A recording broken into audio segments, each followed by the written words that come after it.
Hey everyone, John here, and welcome back to the Toy Box. How are you guys doing today? I hope you're having a great day and a great weekend. Today, we're doing a video that has been a long time coming. My first Sitting Cuties video was for Bulbasaur, Charmander, and Squirtle. And about 6 months ago, I did one on the middle evolutions, Ivysaur, Charmeleon, and Wartortle. I'll put links to those videos in the description in case you'd like to watch those first, but today, we're going to finish the series and look at the final evolutions of the Kanto starters, Venusaur, Charizard, and Blastoise. So we're going to go in order by Pokédex number, so we're going to be looking at Venusaur first. So sit back, relax, and enjoy. Venusaur was the first grass-type Pokemon that I really used heavily. Back in the day, I used to use Venusaur for Razor Leaf, mainly because it always gets a critical hit in Gen 1. These days, I still use Venusaur a lot in Sword and Shield, mainly for Chlorophyll and one-turn Solar Beams. I also like Sludge Bomb there too, because it helps with the Fairy types. I know that there are better options, but Venusaur is one of my favorites, so that's who I'm using.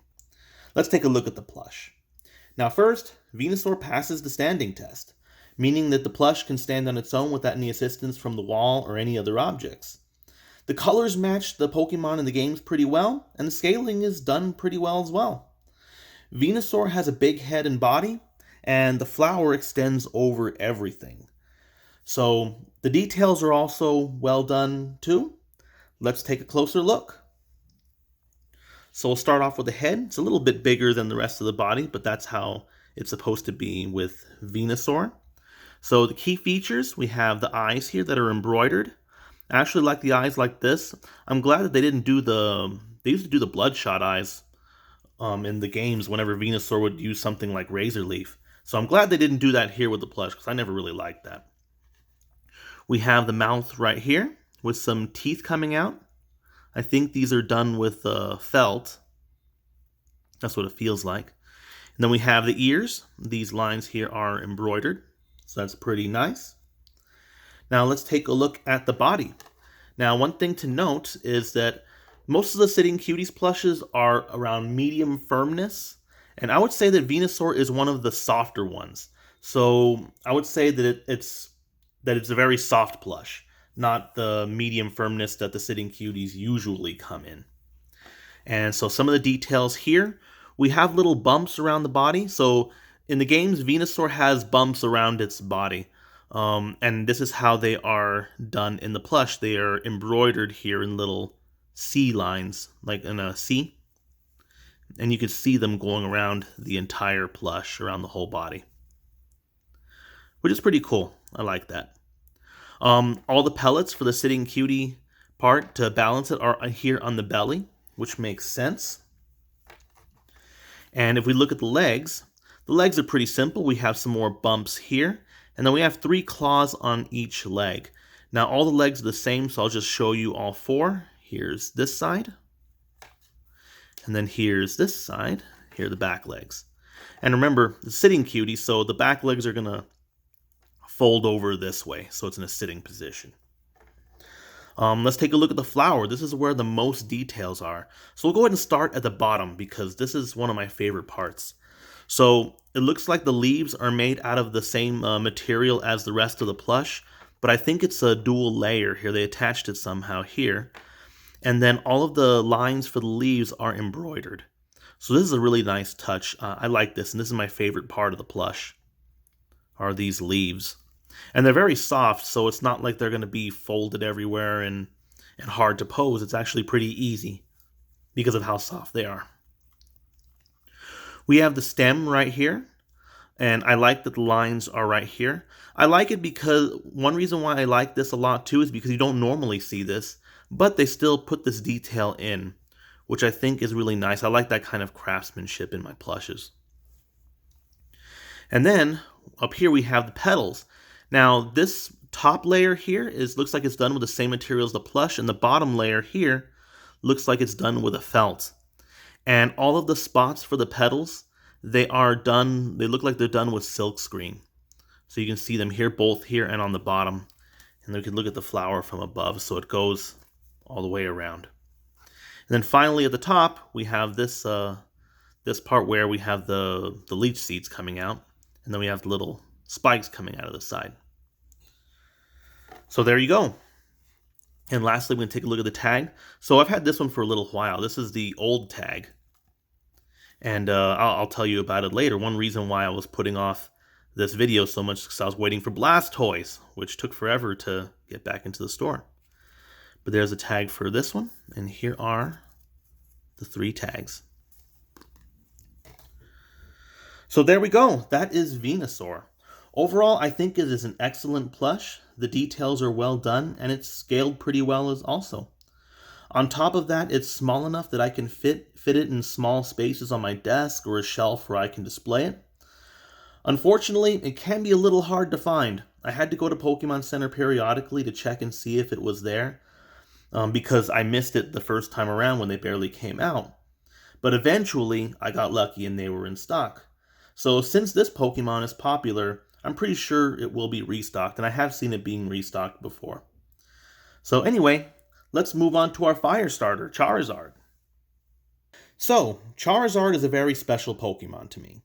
There are a few Pokemon that I have carried with me throughout all 8 generations of Pokemon, and Charizard always tops that list. After I finish a playthrough of a new game, I always bring in a Charmander so that I can integrate it with my team right away. Let's take a look at the plush. So, Charizard passes the standing test as well. The colors on this plush match Charizard very well, and the scaling is done well also. I think you can argue that the head is too big, but I think Charizard falls into the same category as Dialga in last week's video. I don't think the plush would look as good with a smaller head. I think this one is just right. Let's take a closer look at the details. So first we'll start off with the head. We have embroidered eyes. There are some blue and black in here. We have these teeth that come out. These are the 2 teeth that are pretty prominent on Charizard. We have the nose, we have the line here for the mouth, and then of course we have Charizard's horns. And then if we look at Charizard's neck, so Charizard has a pretty long neck, and it's soft. For the hands, it's kind of hard to see here because this Charizard's hands are in a fist, but there are 3 claws at the end. You see the other side. I'll show you the other arm as well. Now for the body, Charizard is more of a medium firmness, so it's just like all of the other Sitting Cuties Plushes, and it's a little firmer than Venusaur, but not as hard as some of the others. So this one is more kind of like the normal as far as firmness goes. We have a yellow belly. All the pellets are right here at the bottom, which makes sense. It'll help the plush balance. Now let's take a look at the wings. I really like the wings. We have the colors here. There's the blue-green on one side, orange on the other. Now, one thing I like is that because of how they put the wings together, when you press them, they're very soft. It kind of feels like there's air in between. So when you press it in and then it refills once you take your hands off. So it's pretty nice. I really like that feature. The lines here are sewn in for the wings on both sides. So we have them here and here. I'll show you the other wing. And these wings are pretty soft. You can mold them however you want. They're not going to break. However, they do have a mind of their own, so you're not going to be able to really mold them in any particular poses. They're just going to go wherever they want. Now for the legs, the legs they're bigger around the top, smaller at the bottom. The claw, there are 3 white claws at the end, and the pads right here are embroidered. Here's the other leg so you guys can see. And they do come out this way since it's a sitting cutie. It's in a sitting position. Now looking at the tail is also pretty soft. We have the orange top, yellow bottom. And then this is my favorite part of the tail. We have the flame. I like how the flame was done here. It actually has a bit of a pattern, not just something shooting up. And the stitching for the yellow stitching here that divides the yellow part of the flame with the red is done pretty well. It makes it look like it actually blends in a little bit if you take a look at it here. So I do like that a lot. And lastly, we have the tags. So again, this is the old style tag for Charizard. And here is the tag near the tail. And that is Charizard. So overall, I really like this plush. I have had a lot of Charizard plushes over the years, but most of them are huge, and the Sitting Cutie is exactly what I need when I want a Charizard on my desk. And there is one more reason why I love this plush so much. So, this was the first Charizard plush ever to be released in the United States, and I loved this plush. It was one of my favorite toys growing up. It's taken a beating over the years for sure, but I think it held up pretty well. Because of the size, this Sitting Cutie here reminds me so much of this one that it almost feels like it's passing the torch. Well anyways, let's move on to our final starter, Blastoise. Lastly, we have Blastoise, and boy, this one was hard to find. Like Venusaur and Charizard, I've brought Blastoise with me throughout all 8 generations. And lately, I've been having a lot of fun with my Shell Smash Blastoise. So I do Shell Smash, then Gigantamax, and just go to town. Let's take a look at the plush. First, Blastoise passes the standing test. I really enjoy the slight tilt to one side that this Blastoise has. It really makes Blastoise look like he has an attitude. Now the colors match Blastoise very well, and the scaling is done perfectly. So let's take a closer look at the details. So first we'll look at the head. We have these embroidered eyes. Here's the other one. And we have these eyebrows. I like the way the eyebrows are done. It adds to the personality. We have the nose right here. We have Blastoise's mouth. Looks kind of like he's smiling. And then we have the ears. Now the ears are very soft, and it looks like the black part here is silk screened. And this is a dual layer material. Next, let's take a look at the cannons. This is the chief weapon. So the cannons are pretty thin. I'm not sure how this is colored in, but this is colored into the gray pieces. Here's the other cannon so you can see. And now we can look at the shell. So I like the details on the shell. So first we have the belly, the underside of the shell, which has these lines right here. I like that they're done with a little bit of a shinier thread so that they can stand out a little bit more. Let's turn it to the other side. So here, the brown threads the stitching is done very similarly, but the brown threads are a lot harder to see. And I think it's better because it makes the shell look like it has a little more texture rather than just putting the lines. There are bulges right here with the shell for where the hydro cannons come out, so this was done pretty well. You can see it from this angle. And here's the other side. And then finally we have this white edging, which is sewn pretty deeply into the plush. So this is pretty cool. It extends all the way around the tail. You can see the tail right here. And the edging goes all the way around. So that is cool. Now, for the body, as far as the firmness goes, Blastoise is definitely the firmest out of all 3 plushes. So it's a very hard plush. It's not the same firmness as the normal Sitting Cuties. So just remember this will be a tougher one. It also seems to have more pellets than the typical Sitting Cutie. So it looks like the pellets go from around the middle all the way to the bottom here. So that helps the plush balance. Now for the arms on legs both are pretty short. We have the arms here. We have these lines here. And then we also have 3 claws on each arm. You can see the other one. For the legs, we have the line going like a U right here. And then we have 3 claws on each leg. So you can see it like this. And they're folded this way since the plush is sitting. You can see from the other side.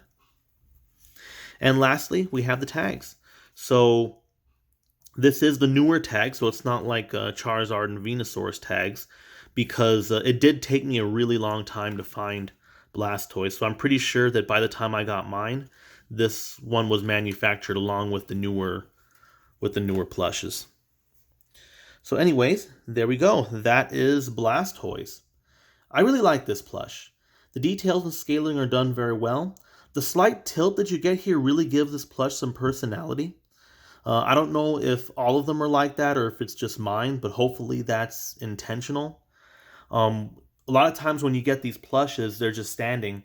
So that's good. The plushes are just standing, but this one, the tilt actually makes it look like it has more of a personality, and it adds to it, I think. So I'm really impressed with that, and I really hope it's intentional. And all three of these plushes were hard to find, but this one took the longest, by far.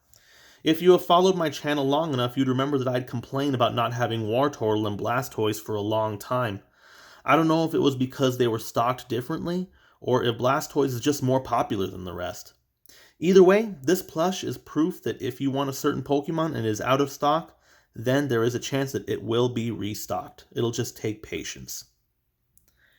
Anyways, let's bring our starters back together.